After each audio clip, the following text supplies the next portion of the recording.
And with that, I guess we can give it to Steve. All right, well, thank you and welcome, everybody. As Cheyenne said, we're going to be on mute until we get to the end, and we'll have a question and answer period at the end. And you can all get CFM credits for this class. If you have a question during the class, you can type it into the chat box, and Cheyenne will be monitoring the chat box as we go through the class today. So she'll make sure that I get your questions answered at the end of the course. So this is elevation certificates section A, and the elevation certificate is divided up into various sections, and we're going to go through just one section today. And this is a section that has 9 questions on it. So there's 9 lines to fill out. And why does it take an hour to talk about filling out 9 lines on a form? Well, you're going to figure that out by the end of class today. Hopefully it'll all make sense. Now, the elevation certificate is used to demonstrate compliance with community regulations.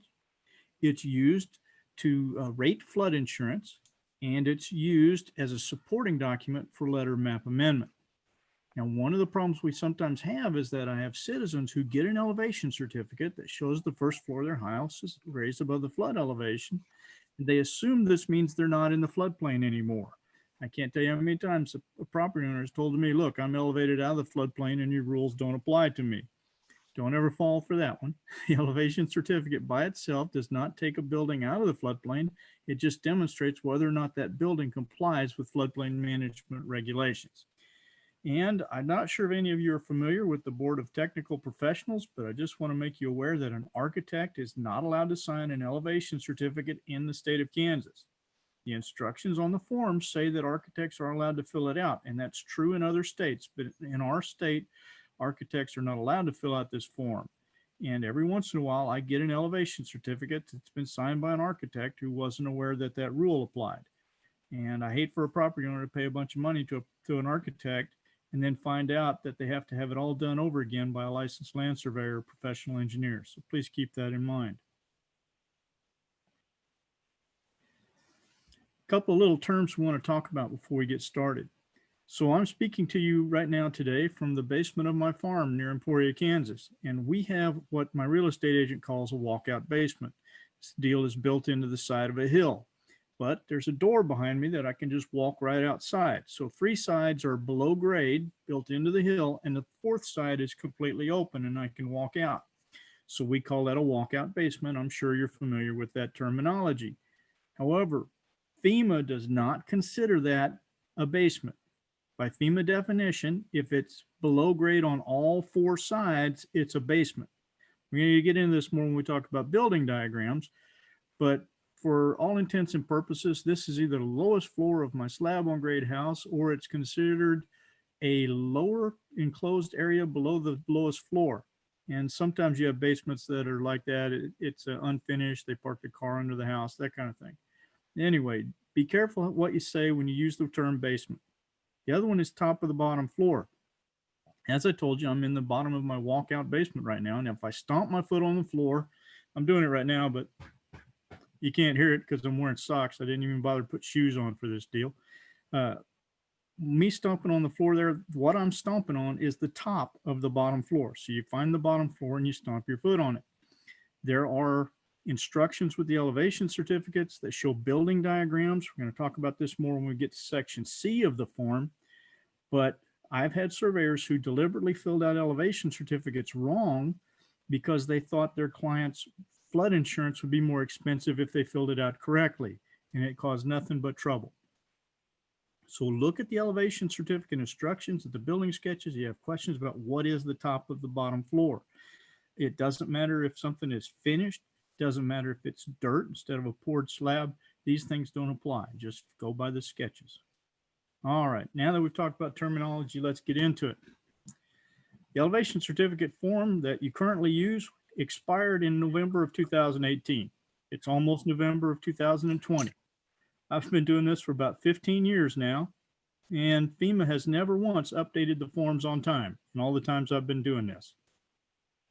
I don't know what to tell you about that, but I will tell you that go to FEMA's website or do a Google or internet search for the term elevation certificate and see what the latest and greatest form is from FEMA before you start filling one out.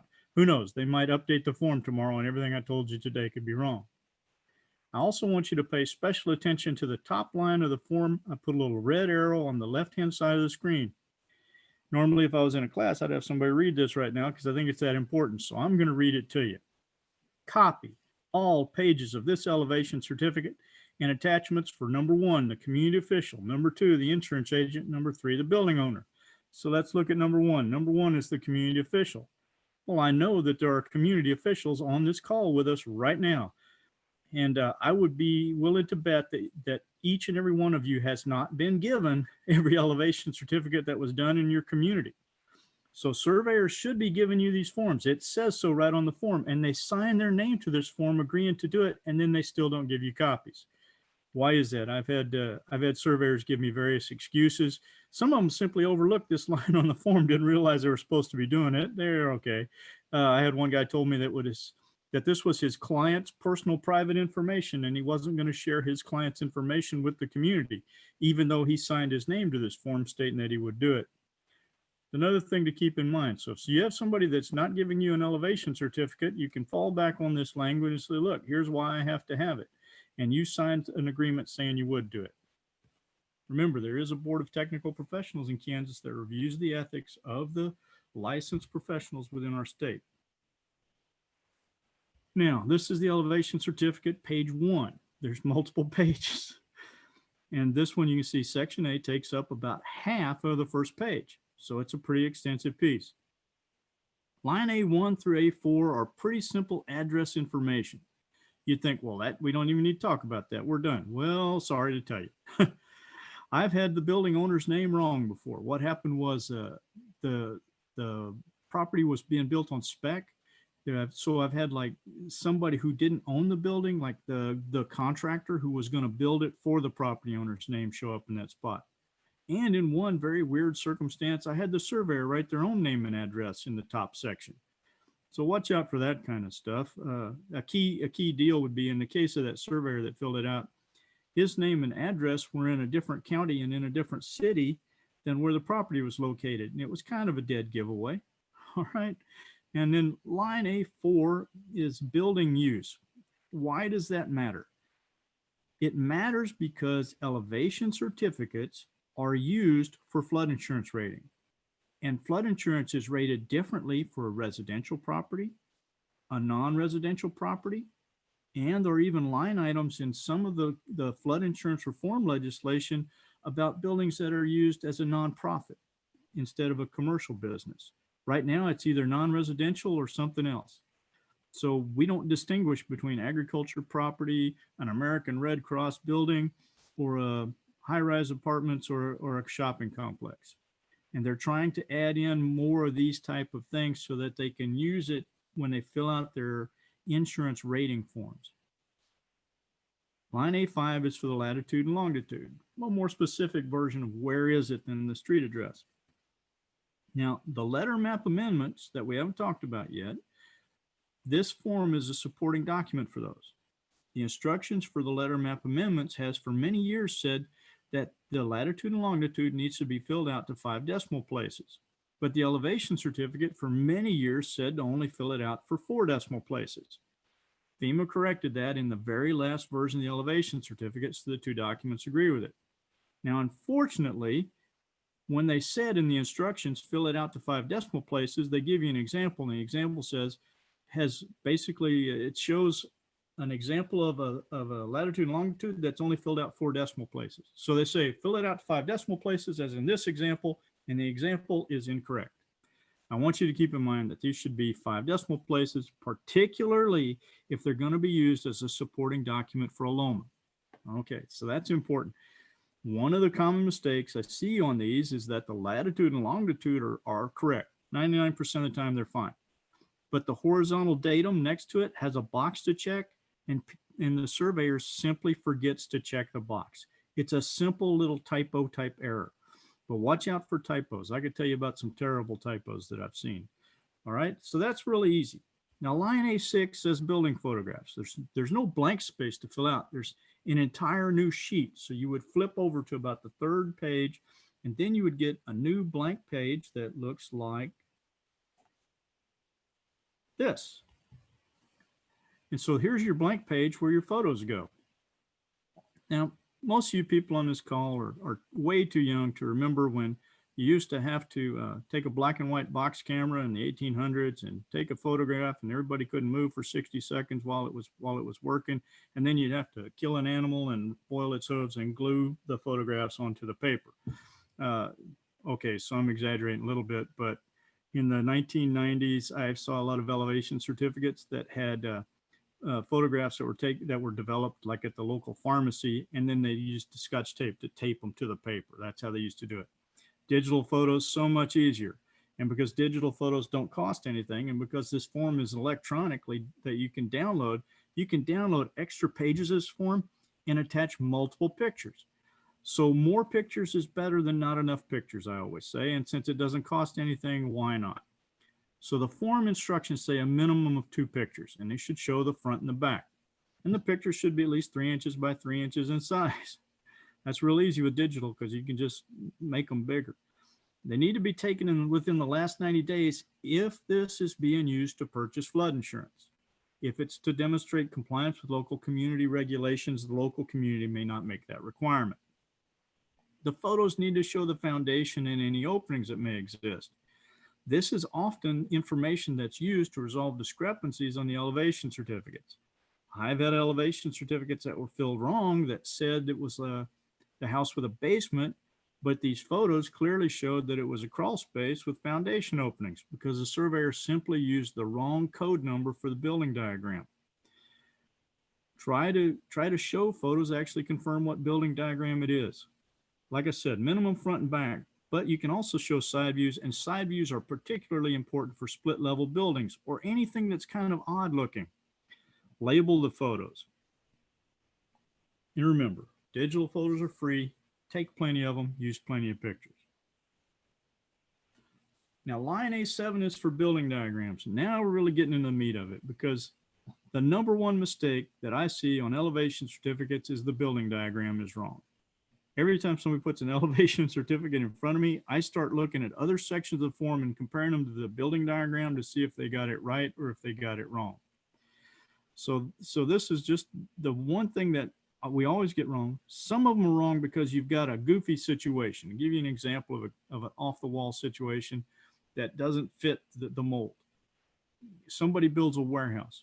Warehouse is elevated on fill. They make a 4-sided box out of cement walls 3 foot high. They fill that in and they pour a slab on top of it. That would be a raised slab, a slab that's raised up off the ground. So that's one building diagram. But the warehouse has an office on the front of it, and the office is a different type of construction. So now you have to figure out which building diagram to use. So when you get an unusual building diagram like that, take extra pictures to show why the building diagram is unusual, and explain in the comments section why you used that building diagram number that you chose. Because it would be a red flag if you said that so if the office was built on a Crawlspace foundation because it didn't need to support heavy machinery, it didn't need fill dirt under it, so it's just raised up on a Crawlspace with air inside, and it's got openings, and you say that the main part of the building is slab on grade, but another section of the form says there's openings, those two things don't jive. Why are there openings if it's a slab at grade? How did they get openings in it? That's what you would want to explain in the comments section of the form. True story, my very first year working for the state of Kansas, had a property owner in South Central Kansas. His flood insurance was $4,000 a year. He called me up. He was pretty excited. He said, Steve, my flood insurance is $4,000. What are you going to do about it?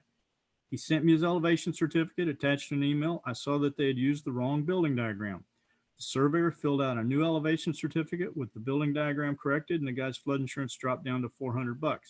He called me back and he was so excited. He said, Steve, my flood insurance is $400 a year. Thank you so much. The guy wanted to buy me football tickets for a game. Here's the deal. Later that same exact day, I got a phone call from another property owner, and he said, Steve, my flood insurance is $400 a year. That's outrageous. My house is never flooded. I demand to know what you're going to do about it. So that's why it stuck in my mind for such a long time, because two people in the same day paying the same amount of flood insurance. One guy thinks I'm his hero. One guy thinks I'm a sludge, and it's both for the same exact amount of money. Now, let me ask you this, and you can't answer this question while you're on mute, but just think out the answer in your head. If you, as a floodplain manager in your town, can help one of your citizens save almost 90% of the cost on their flood insurance by fixing a mistake in an elevation certificate, will that citizen like you better? Okay, that's a no-brainer question. Of course they're going to like you better. You're going to tell their friends that you helped them save money and that you're a good person. You're going to be that person's hero that day that you save them all that money. So I want you to remember, this is not a boring class about how to fill out a government form. This is a class about how to be a hero. So if you think you've got what it takes to be a hero, I hope you'll pay attention to the things we're going to talk about. All right, so we're going to go through all of the different building diagrams that you can use on line A7. We're going to start at the beginning. So building diagram 1A is a slab on grade.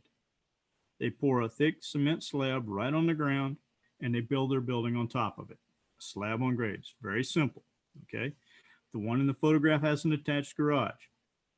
You'll be dealing with that more in section C, but I've made some little arrows with some little lines here to talk about where the lowest floor is, where the utilities are, and some things like that. Here's the building diagram sketch. C2A is the top of the bottom floor, your lowest floor. C2B is your next higher floor. This slab on grade is a one-story building without a basement under it. So it's going to be C2A with only one floor. There will be no C2B. You with me on that? I hope you are. Digital classes are interesting because I can't see people nodding their heads no or anything like that. I just have to assume you're with me. This is the backside of that same house. And the thing that I liked about this is that they welded together a little angle iron steel metal frame and put their utilities up on top of that. So that's a great way that they've raised up their utilities. I can't tell you how many times I've seen a home that was built, raised up, and the utilities were down on the ground. This particular house is not actually in the floodplain, but it's very close to it. The floodplain runs down the street and takes up about half their front yard. The house is actually outside the floodplain, but it was a good example of one. And the property owners did decide to elevate it. They raised up the dirt around their house and then they made their slab thicker. And because they wanted that extra margin of safety because they had that floodplain in their front yard. And I always appreciate that. All right, now here is a building under construction, and it's a slab on grade, and it's a commercial building. So I want you to think for a minute to yourselves about every time you've been in a restaurant or a department store or any kind of other shopping place. Commercial buildings of all kinds, maybe even an industrial building. How many times have you gone into a restaurant that had a basement? You ever gone to buy burgers at a fast food joint that had a basement? Well, of course you haven't, because the way they build all of these buildings today is slab on grade. So commercial buildings are often slab on grade buildings. That's one thing I'm going to point out. Now, this is a building diagram 1A, and I took this picture under construction so you can see how they poured the slab right there on the ground and used concrete forms. Now, if you look right over there to the very extreme left edge of the picture, you can see how the sidewalk cuts in up to the building and then it stops. And there's a little piece of the building foundation showing right there. That's because that's where the drive-up window for this burger joint is going to be placed. So they will drive right up next beside the building, and so you didn't want any sidewalk there. So there's going to be a slab of, there's going to be an asphalt layer poured here for a parking lot. That slab of asphalt is going to be right up against the building over there by where that drive-up window is. So our lowest adjacent grade for this is going to change. Also, you're going to be adding some cement or possibly ceramic tile flooring. It'll be about a 1/2 inch thick. So we know that the top of the floor here is not at the height it's going to be. So this one is nowhere in the condition for a final finished elevation certificate. There is a way of doing an under construction elevation certificate. Some communities ask for these things at a certain point after the foundation's poured as a demonstration that the final building will be built correctly. After all, it's too late to fix a building once it's been completed. This is building diagram 1B. And the most common place I see these is for warehouses for loading docks. And what they'll do is, I described this earlier, they build a box, they fill that box in with dirt, then they pour a slab on top of the dirt. and that box will usually be about 3 foot high. So now you have something that's cheaper to build than a 3 foot thick slab of cement because half of it's dirt, but it raises the whole floor of the warehouse up to the same height as the tailgate on the semi-trailer truck that backs up to the loading bay doors. Okay, so now that's how they get them done. All right. I described one of these earlier. Now, the slab and grade, top of it, C2A, is going to be the top of that slab, about where those loading bay dock doors. And then C2B would be the top of the next higher floor, but this is not a two-story building, so there won't be one. Now, building diagram 2A is a basement. And most of us know what a basement is, and we already talked about it. It has to be below ground level on all 4 sides. One of the common issues that we get with basements is the window wells. And it's not the building diagram they get wrong, it's the window wells. The window well, the bottom of it, was usually going to become the lowest adjacent grade around the building. So that's the lowest point where the outside gradient touches the foundation. So I've had surveyors who didn't want to use the bottom of the window well as the lowest adjacent grade because they thought it would make their clients' flood insurance more expensive. It does not. It only affects applications for letters of map amendment. So they filled out the form wrong on purpose because they're trying to help their clients save money. I appreciate that surveyors are concerned about their clients and they want to help people save money, but it's better for them to just go ahead and fill the elevation certificates out correctly. If you do have a situation with a window well where the lowest adjacent grade is the bottom of the window well, surveyor should go into the comments section and say the lowest adjacent grade was measured at the bottom of the window well. But outside of the window well, the lowest adjacent grade all around the rest of the building was at such and such other number. That will be reviewed for the LOMA applications if an elevation certificate is used as a supporting document for LOMA. Talk a little bit more about window wells. It doesn't matter if the window well is poured cement. It doesn't matter if the window well is the kind that's got like the half round sheet of tin like you see in one of the pictures there. And this doesn't just apply to window wells. It also applies to loading docks with the ramp that backs down into a hole so that the truck can back down into it and they can drive a forklift onto the truck easier. It also would apply to the type of deal where you have a door that leads out of your basement and you have a flight of stairs that goes up to a different level.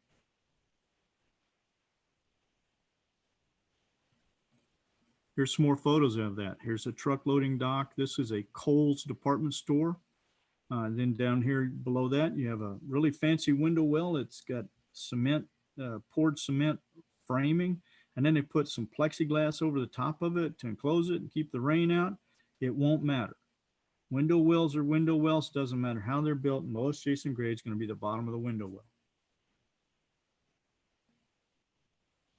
So I had a surveyor that was applying for a LOMA, and he attached this document to his elevation certificate. Then he filled out the LOMA form and sent everything in with the elevation certificate, this document, and the LOMA form. This is a diagram of the building, and he's drawn in the window wells, and he's provided the elevation surveys at the bottom of the window wells and the elevation surveys of the ground around the outside of the window wells all the way around the building. So there can be no questions in the minds of the people who are reviewing the letters of map amendment that this building has window wells, but that the dirt around it is high enough that floodwater could not actually reach the house because the intervening higher ground would prevent floodwater from reaching the house. And because our surveyor did a good job with this excellent diagram, a letter map amendment was approved for this building. So building diagram 2B is a basement again. There's a 2A and a 2B. The difference between 2A and 2B is that in 2B, you have a door where you walk out. The door is, the area is surrounded by a retaining wall, and you walk up a set of stairs to get up to the main level, a walkout patio. Think of that with a basement. Now, if you walked out of this door and there was no retaining wall and the ground was all level with the bottom of the sill of the door, then you'd have a walkout basement and it would be a different building diagram. But the retaining wall, the patio, the house itself, the basement floor, the steps, they're all below grade. And because all of that is below grade, that makes this building diagram 2B.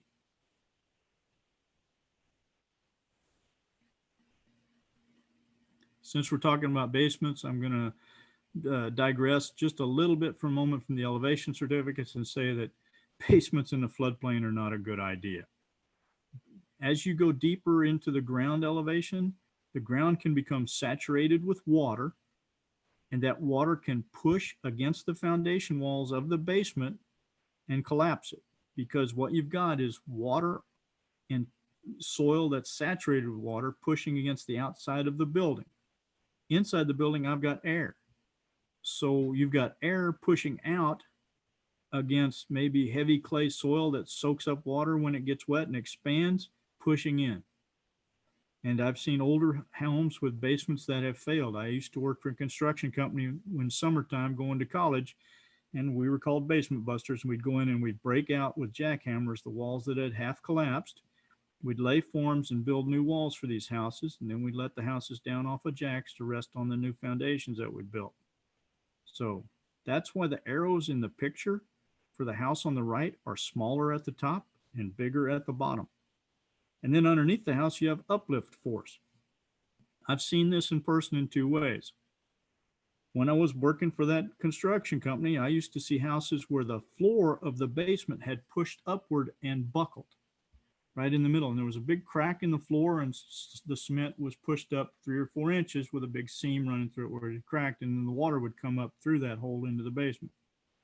I also saw this with a swimming pool, and the property owner thought it would be a good idea to drain the water out of the swimming pool for wintertime so that the water wouldn't freeze and harm his pool. But in the springtime, when the weather warmed up and all the snow melted and it started to rain, the ground became saturated with water. His swimming pool had no water in it. It was full of air, and it became too light. And the entire cement swimming pool floated up out of the ground about 3 or 4 inches. I have actually seen that with my own eyes. I haven't seen it with my own eyes, but I've seen lots of pictures also of fuel tanks at gas stations buried underground that floated up and broke through parking lot surfaces.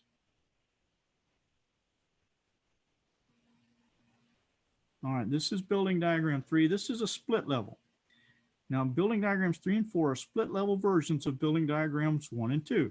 So this is a slab on grade split level. And so the garage floor over here is not part of the living floor of the house. There is a separate place on the form to document the top of an attached garage. So C2A would be over there at the orange door where the steps that go up to it. That's the slab on grade side of the house. Then the next higher floor would be that part with the windows above the garage. So there's a place on the form to document the garage, the lowest floor, and the next higher floor, all separately. Quick little side note, if they had utilities like a hot water heater or something like that in the garage could become the lowest floor for insurance rating purposes. Now imagine how much more expensive the property owner's insurance would be if, instead of being rated at the bottom of the orange door and how high that is, if it was rated at the bottom of the garage floor. It's something we'll talk about a little bit more later, but I want you to keep that in mind. That's important to know. All right, building diagram 4 is a split level again, but this is a split level with a basement. It has an area that's below ground on all 4 sides. And you can see that addition over there on the left-hand side, and it has windows right at ground level. I call them view out windows. That's when you go down into that area, the windows are about belt buckle high, and then from the waist up, you're looking out the window at the ground. So I call them a view out window. You may have a different terminology for them.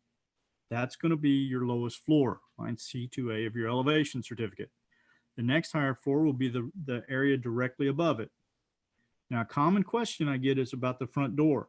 I even put a little blue note on there to remind myself to talk about it because I get that question a lot and you all are on mute and can't ask me. So that door between the main part of that lowest floor area and the garage, if you go into a house like this, when you open that door, you're going to be on a stairwell landing about 4 foot square, maybe a little bit bigger, but it's a stairwell landing. And on one side, you've got steps that go up to that area that's at the next higher level. And then on the other side, you've got steps that go down to that bottom floor. Because it's a stairwell landing only, it's not a floor of the house. And that's why you would not say that the front door of the building is your next higher floor. I hope that makes sense to everybody. Now, building diagram 5, we're completely changing it up. This is a building that's elevated on piers, posts, or columns. We do have these in Kansas. I've seen a lot of these in movies that they make about Texas, Louisiana, or the Gulf Coast of North Carolina. Some rich person goes on vacation, they rent a house on the beach, and the house on the beach is elevated on posts that are sticking up out of the sand about 10 or 12 feet high right next to the ocean. Well, believe it or not, we have the exact same thing going on in Kansas. They just aren't elevated as high. This one is in south central Kansas. This one is actually built like those posts are cement poured and they're pretty stout. If you've seen those before, they use concrete tubes, giant concrete tubes, and use those as concrete forms, pour the cement right in them. One of the issues with buildings like this is that they've put the house on top of it, but you can't tell from the picture if the house is actually attached to that red I-beam. There's a great movie out of Texas that was made. It's a true documentary about a flood-prone area, and they had a house very much like this, and they did not actually attach the house to the red beam. So the house is just resting on it by its own weight. And they had a flood that came along, and the flood water was 1 or 2 inches higher than the top of the red beam, and the house just gently floated away. And that's what's great about this video. The woman who lived there, her daughter was being interviewed by a television reporter, and she says, yeah, that's mom's house, and the house is floating down the river behind them. And I say it's the river, but it's actually more like the city street that's flooded with water. There's light shining through the windows of the house simply because the sun is behind the house, and the sunlight is going through windows on one side of the house and again out the front. So it looks like there's lights on inside the house. And it's really interesting. And then, of course, at that very minute, the house explodes.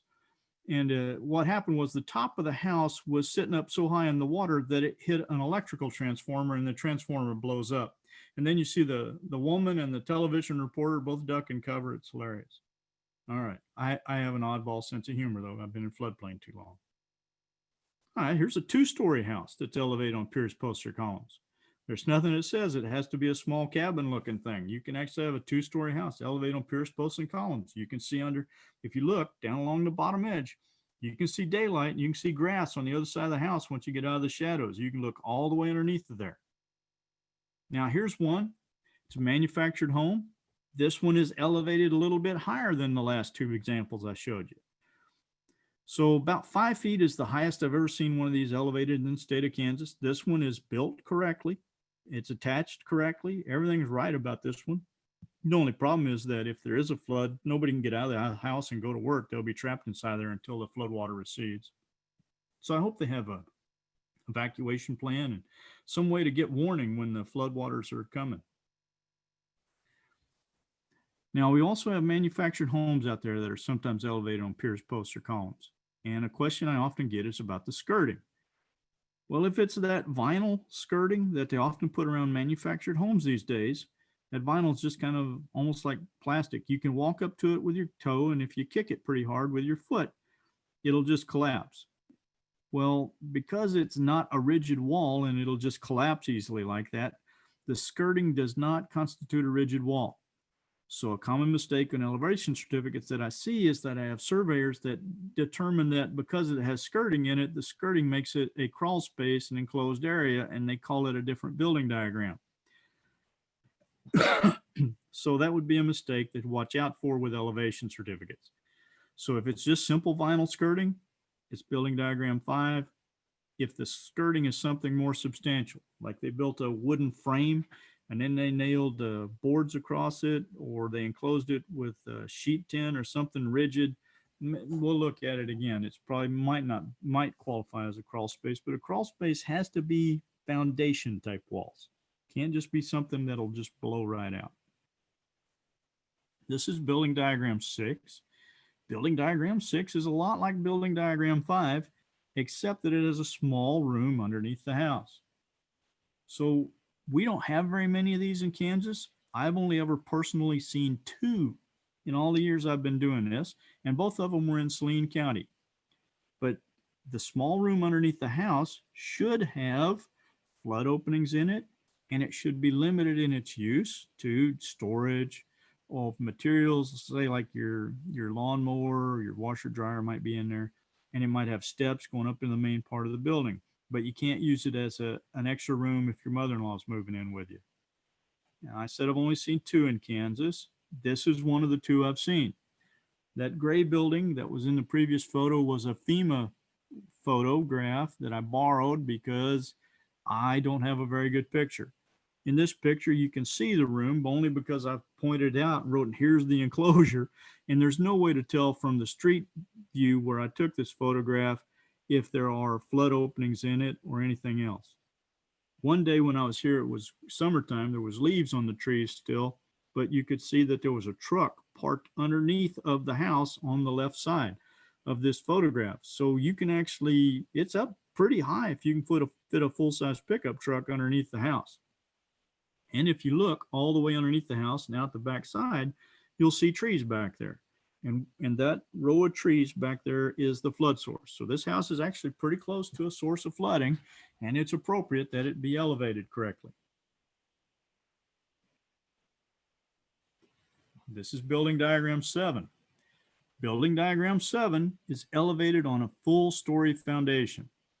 All right, so it's got to be foundation walls. That makes it an enclosed crawl space. If they weren't foundation walls, it wouldn't be a crawl space. I keep saying crawl space because I'm used to it. FEMA calls them lower floor enclosed areas. And if you look in this one, you can see, if you look carefully, you can see flood openings. There's one next to the little concrete statue next to that pipe that's leaning there. And there's one between the 2 garage doors by the tree. So this is a crawl space that has flood openings in it. And if you look carefully, about 4 feet up on the wall, you will see a stain along the wall. That stain is floodwater left that behind. This home is near the Missouri River. The Missouri River flooded in 2011. I took this photograph in 2012, nearly a year after the flood, and you could still see the water stain on the foundation from when this whole area had been underwater. It stayed underwater for quite a long time. Now, even though this area was underwater for, I want to say about 2 months, can't remember now, it's been a long time since 2011 flood, I just remember it was bad. But this area was underwater for a long period of time. This house didn't take any damage. They were able to move back in as soon as the flood waters receded, and they did some cleanup. So that's building diagram 7. Oh, wait a minute. Here you go. This is another building diagram 7. Again, you can see the foundation openings. Those are the flood openings. You can also see that there's a water stain on the wall. This went through the same flood. It's in the same general location as the other one I took a photograph. Look at how they've elevated the utilities on a stand there next to the satellite dish. Yeah, did a good job with it. This one is actually not in Kansas. This one is in the state of Missouri. I have to give kudos to the state of Missouri for doing that right. This one is in the great state of Kansas. So this is an area that flooded real bad in 1993. And this is a manufactured home, and they lifted it up and they took 2x4s and they made stud walls. They stretched chicken wire over the stud walls, and then they put stucco over the chicken wire. Well, the stucco turned gray after many years have passed, and so it looks kind of like cement foundation walls, but it's not foundation walls. So if you're filling the elevation certificate out, this would not be a building elevated on foundation walls, a diagram 7. So diagram 7 would have to have elevation walls. You'll also notice that they've built a stand, a metal stand to put the utilities up on. They're just to the left of my big red arrow. And then if you look down by the car, look just over the top of the front hood of the car, you can actually see the utilities, the central air unit sitting on the ground behind the car. So they've kind of got a few problems here. Also, there's no foundation openings in this deal. Now I keep saying full story foundation walls. There's 1 or 2 FEMA documents out there that say that the foundation walls, once they get over 5 feet high, become full story. And that's the truth. The reason for that is that when they made this rule, the director of FEMA was a short man. He was only 4'10". Okay, maybe that part's not the truth, but if you get something that's over 5 feet high, consider it a full story. And it doesn't matter if it's 6 foot high and you're 6'2" and you don't consider it a full story, just go ahead and consider it a full story anytime you get above 5 feet. That would be your cutoff from when you go from building diagram 7 to building diagram 8, which is less than a full story. And speaking of which, there's building diagram 8. It's a home elevated on a crawl space. So this one is one that was actually a repetitive flood loss property. It flooded multiple times and they got some FEMA money to do the elevation work. I admire the way that they have elevated utilities on this. That is a big, thick slab of cement. I do not admire the way that they forgot to put any foundation openings in this. We actually had to issue a violation letter to the property owner and make them go back in and put in their flood openings. But it's still a good example of a building elevated on a crawl space, and it's kind of pretty. And they did do the utilities right.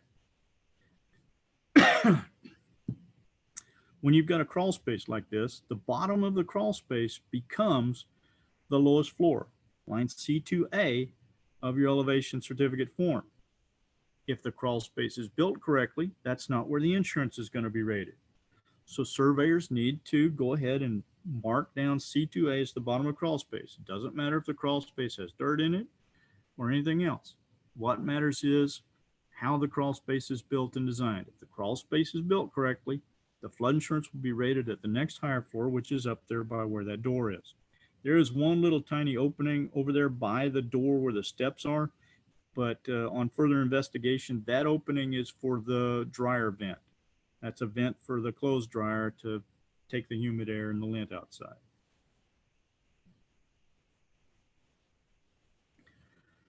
This is a building where a surveyor came out and filled out an elevation certificate form.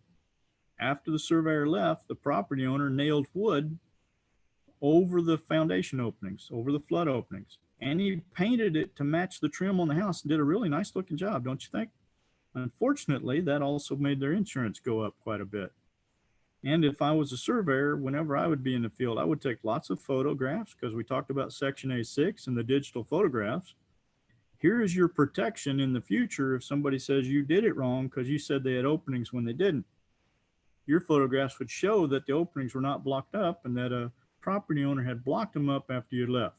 Why do people block them up? They tell me all kinds of reasons. They don't want raccoons to crawl under the foundation of the house. They don't like the floors to be cold in the wintertime. If that's the case, there are engineered openings that you can buy off of the internet, have them shipped directly to you and install them. These engineered openings will automatically open and close when floodwaters come and when they recede. So if you have an automatic opening, then you can use that to keep the cold air and the raccoons out of your basement. We'll talk about crawl space vents in just a little bit more detail when we get to Section A8 of the form. We're still on Section A7. But here's a nice little picture to go along with what I was just showing you. So in Kansas, everybody's statute says elevate 1 foot above. Some communities go higher because of that. This is a insurance rate table from 2018 as an example. If we looked at the picture and counted the risers on the steps going up the front door, that building's elevated about 3 feet above grade. So the bottom of the crawl space would be about 2 feet below the base flood elevation. So 1 foot above the base flood elevation insurance for $150,000 building, structure alone was $682 back in 2018. But at 1 foot below the BFE, it's $3,349. Now we just said it's 2 feet below, but I don't have that figure on my rate chart, but it would be over $4,000 a year.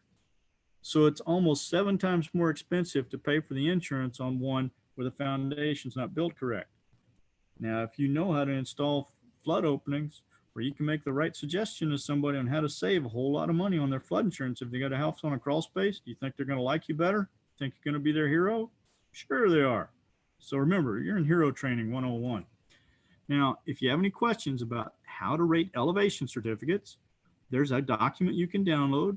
You can just do a Google search for it. I actually have it saved in a file, and if you'd like to get a PDF of it, just ask Cheyenne for it. She'll email you the PDF version. But it's the insurance agent's lowest floor guide. And that tells you how insurance is rated for each different building type. And this building looks a lot like the elevation certificate instructions with also some hints to insurance agents beside each building diagram. It's a handy little document. There's no substitute for elevation. That's why the state of Kansas requires new buildings to be elevated 1 foot above. This is a slightly out of date document. It's from FEMA. It's about 5 years old now. So the numbers will be higher under today's prices. But whether the numbers are higher or not, the relationship between the numbers will stay about the same. So if you look at the prices for the house on the far right, insurance was about, at 3 foot above flood elevation, was $427 a year. At exactly the flood elevation is $1,400. So which would you rather pay? And then of course you have the house below the flood elevation paying $9,500 per year. So would you rather pay $9,500 a year or $420 a year?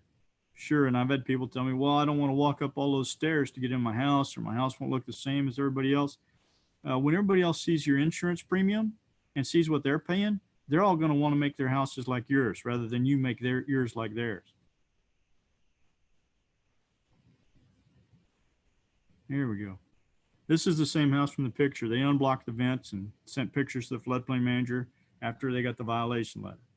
And then, of course, a couple of months later, they nailed the wood back over to cover them up. Once the floodplain manager dropped the violation, he had sent them a new violation letter. This house is now on a sort of a community watch list. And whenever anybody goes out to this area for a zoning call or a code enforcement issue, or even to just read a meter, they stop by this house and look to make sure the foundation openings haven't been blocked up. Now, there's some rules about foundation openings. They need to have them on at least 2 sides of the building. They do not have to be on 2 opposite sides. I had somebody say they had to be on 2 opposite sides so the water would flow through the building.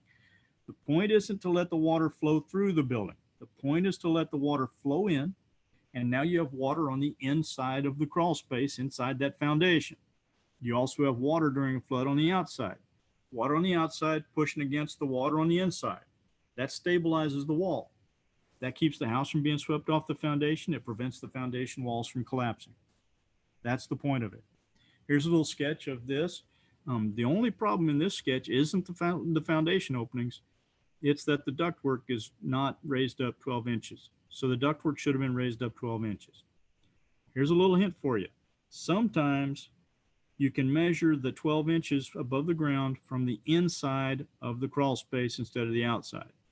There's this guy, he works for the state of Kansas. He's a real horse's patoot. His name is Steve Samuelson. And what he will do is if he's driving through your town and he sees a foundation made out of cinder blocks, and he knows that cinder blocks are 8 inches by 16, and he sees 2 rows of cinder blocks, he's going to think, well, that opening is sitting on top of 2 cinder blocks. That makes it 16 inches above the ground.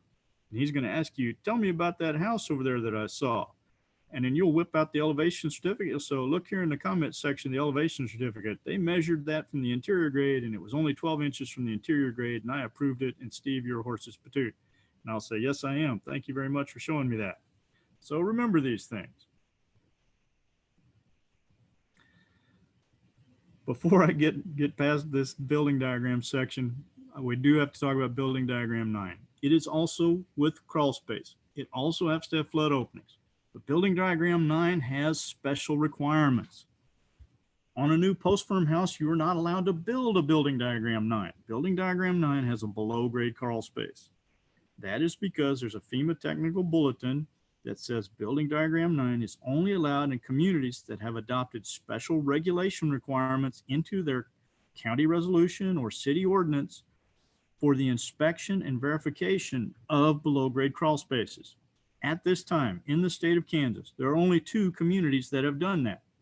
And nobody on this call is from one of those 2 communities. One's Anderson County, one's from Chapman. So I know that both of those communities changed their regulations because they had somebody that built a house incorrectly and they were trying to resolve a floodplain violation after a disaster. In Anderson County, it was a flood. In Chapman, it was a tornado. And we had citizens that got in a hurry and rebuilt, and they rebuilt incorrectly. And the city met them halfway by changing their regulations. But the regulations are very specific. It's only allowed to be done where floodwaters are at a certain velocity and a certain depth, and it requires extra inspection. And so if you don't do that in your community, you can't allow it. Oh, hello, Bill. Sorry about that. I forgot you were doing the CRS and the floodplain management in Chapman these days. All right, so we'll talk more about the one in Chapman later, but it happened after the 2008 tornado. Now then, sorry, I was looking at something over on the side and Bill sent me a chat. Now, they aren't usually illegally allowed, but where they are legally allowed, maybe it's a pre-firm house. A pre-firm house was built before floodplain regulations and maps existed, so yeah, you could have it with an older house, but it's not considered a building diagram 9 if the floor of it is more than 2 feet below the ground. So if it's 2 feet 1 inches below the ground, doesn't qualify for building diagram 9. So what building diagram would that make it? It would make it 2A. It would be a basement. And it's not allowed to be more than 5 feet from the bottom of the crawl space up to the next higher floor. So if it's 5 foot 1 inches, even if we've met the 2 foot rule, it's not going to qualify as a crawl space. It's going to become a basement, and it's going to go back to building diagram 2A. All of this stuff is explained very carefully in the flood insurance instructions, in the elevation certificate instructions. And I've done a little zoomed in version of the sketch here where it tells you these things. So if you have any questions about something, one of the key places to look is in the elevation certificate instructions. I learned almost everything I'm telling you in here, either from reading the elevation certificate instructions or from making mistakes. So you can all benefit from my mistakes today. Now we finally get to section A8. Section A8 is about the foundation openings. So here is an engineered opening. This is one that I actually have. I take it around to classes as a demonstration. It's not actually installed in a house, but this thing, it operates on a pivot and has little floats inside of it. And when the water gets up to a certain level on against the side of the building, this whole thing pivots in place. That's an engineered flood opening. There are also non-engineered flood openings. Basically, if you covered up your vents with chicken wire, or you went down to the hardware store and you bought some kind of vent, that would be a non-engineered opening. Or you could just have it not covered at all. So in section A8, you're going to write down the square footage of the total enclosed area. So to keep the math easy, I'm going to say that this is a house that's 20 foot by 50 foot. That would make it 1,000 square feet. So that goes on A8A, the total square foot of the enclosed area. A8B is the number of flood openings in the crawl space enclosure that are within 1 foot of the grade. So you walk all the way around the house and you look at them and you count them. As a floodplain manager for your local community, you don't have to do that. That's up to the surveyor. You just have to review what's written on the elevation certificate form. Then you would document the total net area of those openings. Again, if you were to go down to the hardware store and you would buy something with slatted louvers in it that I sometimes see, they're usually made for attic vents, but I sometimes see them in foundations. Well, those slatted louvers cover up 50% of the area.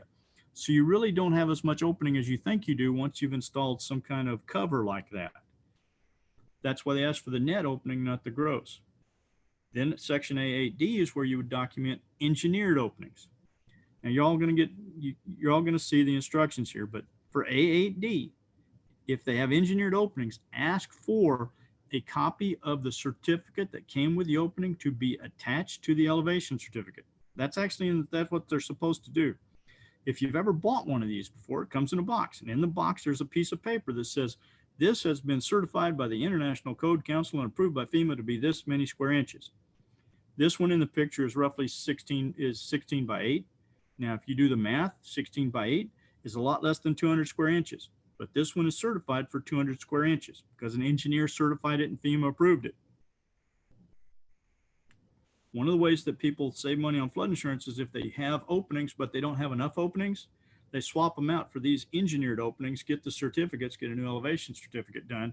Bang, all of a sudden they're considered to have enough openings. They didn't have to do a major retrofit and they save money. And if you save people money, will they like you better? You bet they will. Speaking of saving money, a little quick plug for Chapman. Chapman's in the community rating system and they save their citizens money because they get discounts on flood insurance for being in CRS. Now, FEMA has an entire book about openings in foundation walls. See how they call them foundation walls and enclosures instead of crawl spaces like I keep slipping up and doing? All right. And the book has great pictures. It's easy to read. It's a good book. So I would recommend that you download it. FEMA Technical Bulletin 1, brand new, look at that, March 2020, this year's version. You can download it by just doing an internet search and finding it off the internet. There's also a non-engineered opening guide. Cheyenne and I have about 5 or 6 copies of this in our storeroom, but we're running out of them and we can't get new ones because they were made by a private company. They gave them to us for free. I got about 200 copies from them originally. Even though I can't get paper copies anymore, you can still find this on the internet. And it's a great little deal because you can go into it, find a picture of the opening that you have in the field, and it'll tell you beside the picture how many square inches it's worth. It's a handy dandy little deal. Just do an internet search for non-engineered opening. All right, this is an actual picture that I clipped from an actual elevation certificate. Now, this is a non-engineered opening. It's actually the type of deal that they use as a wall vent for heating and air circulation. And it was in the closed position. So this picture was taken of a vent that's in the closed position. If you have a vent like this in the closed position, there is 0 openings. There is no openings. No water's getting through here.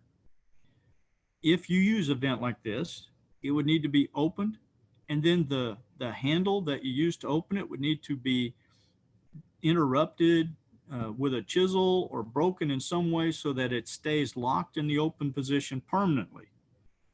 Then you would also have to go in and measure the gaps between each of the little bars and add up that total space to get the net opening. That's where that non-engineered opening guide would come in handy because they would do the math for you. So this elevation certificate said that the square footage of the building is 1,680 square feet, that there are 4 flood openings, and the total net openings is 480 square inches. 480 square inches is less than 1,680 square inches, so this building doesn't have enough square inches of opening. This is a non-compliant crawl space. And more to the point, the surveyor filled this elevation certificate out incorrectly because these openings are all blocked up because they're in the closed position. This should have actually said 0 square inches of openings. Section A9 of the form, we're almost done. This is the last part, is for a garage. So if you have a garage attached to the building, the same rules apply to the garage as they do for the rest of the building. It has to have the flood openings. It has to be made out of flood-proof materials. Here's one attached garage on the left. Here's one on the right. If they have separate foundations and they don't share a common wall, then the garage is not necessarily considered to be attached, and it would have to have its own elevation certificate. It would not be considered part of the house. Here's some utilities in a garage, just real quick for insurance purposes.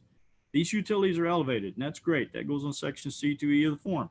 If the utilities were down in the water, not elevated like that, then the garage would become the lowest floor of the building for elevation and rating purposes. Their insurance would go up because of that.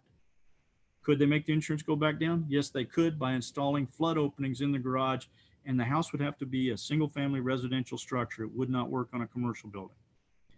FEMA has a good document on how to fill out elevation certificates. It hasn't been updated since 2004. That tends to be the FEMA way when they have a really good document out there. They don't update it as often. If you need to find a surveyor, you can go to the Kansas Society of Land Surveyors website, click the Get Started button, and you will find a list of surveyors in your area. I can give you more tips on how to hire a surveyor if you ever need to. We even have a handout on that. And Cheyenne, I think I finished just in time. We might have time for a question. Great, thanks, Steve. I don't see anything in the chat, so if anyone wants to unmute themselves at this time to ask anything. And Cheyenne, tell them how to get their certificates. Yeah, send me an email and let me know that you. That's pretty hard, isn't it? You got to send Cheyenne an email to get your CFM certificates. The certificate, if you'd like these slides and any of the publications that Steve mentioned, I can send those to you as well. And I'm thinking probably a couple of days from now, this recording should be available on the webpage. Thank you, Cheyenne. I had a question. My name is Jacob with Olson. I may have missed it. I got in just a minute or two late. What kind of building diagram would just like I guess a basement, but I guess a basement, not technically one, but it's only below grade on 3 sides. So kind of like a walkout, but you don't have to walk up or down any steps. No, Jacob, you actually caught me out on that because I should have mentioned it again. That would be building diagram. So if you have a walkout basement, that would be building diagram 7. It's elevated on full story foundation walls, but it's not below grade on all four sides. And I was talking about me broadcasting from my farmhouse with my walkout basement and kind of went over that a little bit before you got online. But just to go over it again, A7 for building diagram 7 full story foundation. If the basement's like unfinished, if the basement is finished and they have family room and couches and stuff in there, it becomes the lowest floor of the building, and then it switches to building diagram 1A. So the use partly determines it. And there's a section on the form in A4 where they ask you about the building use. Does that make sense? Yeah, that makes sense. So if it's not finished, it would be 7, but if it is finished or partially finished, it would change to a slab on grade. Yeah, the partially finished rule is something like 20 linear square feet of, or 20 square feet of finish. That's not very much. Okay, that makes sense. Yep.